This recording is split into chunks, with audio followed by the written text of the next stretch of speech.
History isn't always written down in books, you know? Often, a single drop of blood changes the course of centuries. Back in the sheer chaos of 1947, Pakistan wasn't just born, it was born alongside a profound, heavy responsibility.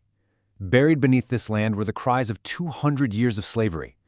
And from that clamor stood Muhammad Ali Jinnah, the soldier of Islam who fought for Muslims at the Round Table Conferences, who laid the foundation of the Lahore Resolution at Minto Park, and who literally dedicated his life to establishing the first Islamic state since Medina. Today, in this explainer, we're diving into a monumental historical what-if that continues to echo through the decades.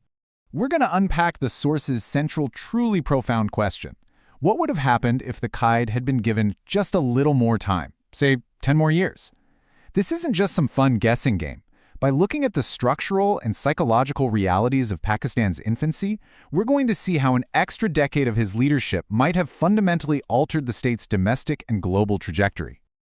All right, let's start with part 1. A nation is born. Actually, let's put it this way.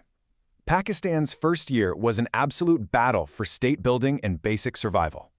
The new state faced an immediate, staggering crisis, having to provide shelter to over 7 million refugees. 7 million! Cities like Karachi, Lahore, Rawalpindi, and Faisalabad suddenly buckled under the immense weight of the shifting population. It was a logistical nightmare for a brand new government. And to put the financial situation into perspective, they were running on fumes.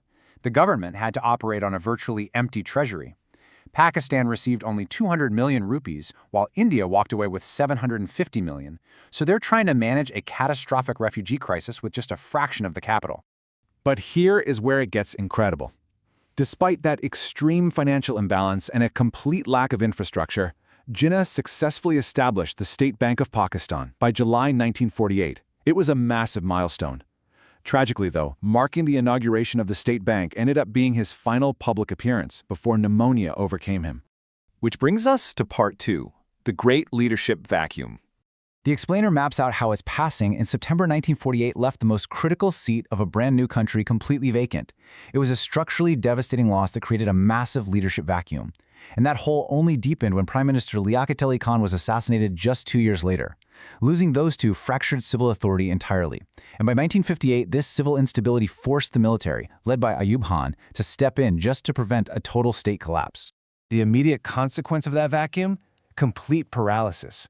The text points out that without Jinnah's impatient, relentless drive for progress, the framing of Pakistan's first constitution was delayed by an agonizing 9 years. 9 years! Leaving the country driven by sheer uncertainty during its most vulnerable phase. Let's look at part 3, ideology and political fractures. According to the source, this constitutional delay opened the door for a pretty dangerous clash between Islamic ideology and politics. The text shares this slightly humorous but deeply telling anecdote about a Maulana who asks a woman how she is reciting the long Ayatul Kursi prayer so quickly. She replies that she just shortened it to Kursi, Kursi, Kursi, Kursi. It perfectly hits the nail on the head regarding how ideology was quickly simplified and weaponized. Religion became a political tool for the kursi, the chair, or political power, rather than the moral guide it was meant to be. The source asserts that while the Quaid absolutely envisioned a state rooted in Islamic principles, his approach was strictly institutional. He would have ensured a fully autonomous judiciary. Under his watch, rigid clerical rule just wouldn't have been allowed to take hold. His absence is essentially what allowed religion to be used as a political weapon. So let's dive into part 4, the 10-year what-if. What exactly does the text claim would have happened if Jinnah had lived until 1958? Well, domestically, the whole landscape would be unrecognizable. Ayub Khan's rise to power? Fundamentally impossible. The bitter political conflicts involving Fatima Jinnah simply wouldn't have occurred. Plus, his intense pragmatism would have likely integrated the Bengali language much earlier, handling the East and West Pakistan divide with sheer logic. And on the global stage, we'd be looking at massive geopolitical shifts.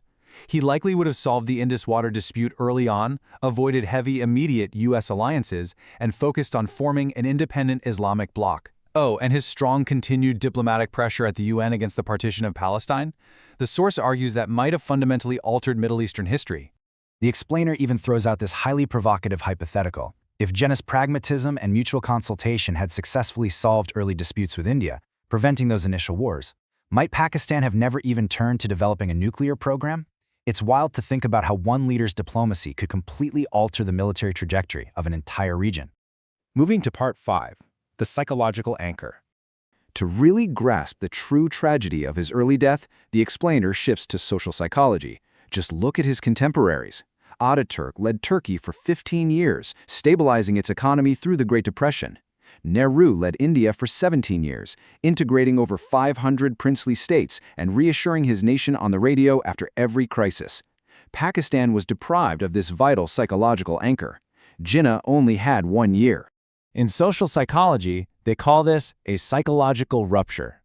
The sudden loss of a founding figure puts immense, crushing pressure on fragile national institutions. The nation had barely internalized its new identity when its greatest pillar passed away.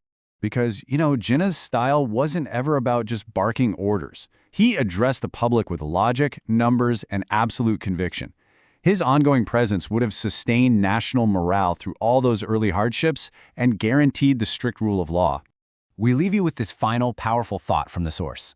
Without its founder, the country survived, yes, but if that one man had been given 10 more years, the nation would have retained the unwavering faith that the original vision remained intact, navigating its economic and political storms with a clear direction. Under his continued shadow, Pakistan would have truly shone in its most magnificent form. Pakistan Zindabad.